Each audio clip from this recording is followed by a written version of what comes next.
رب العالمین والصلاة والسلام علی سید المرسلین عن البراء بن عازب رضی اللہ عنہ قال قال النبی صلی اللہ علیہ وسلم اذا التقى المسلمان فتصافحا فحمد اللہ واستغفرا غفر لهما رواه ابو داؤد۔ مصافحہ کرنے کی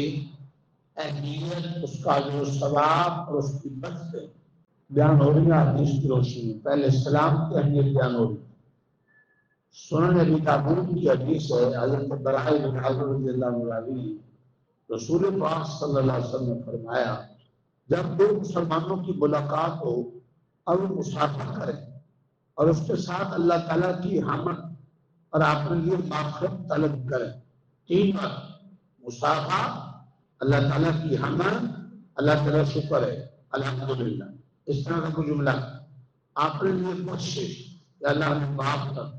تو ان کی مغفرت ہو ہی جائے، ان کی بخشش کر دی جاتی ہے۔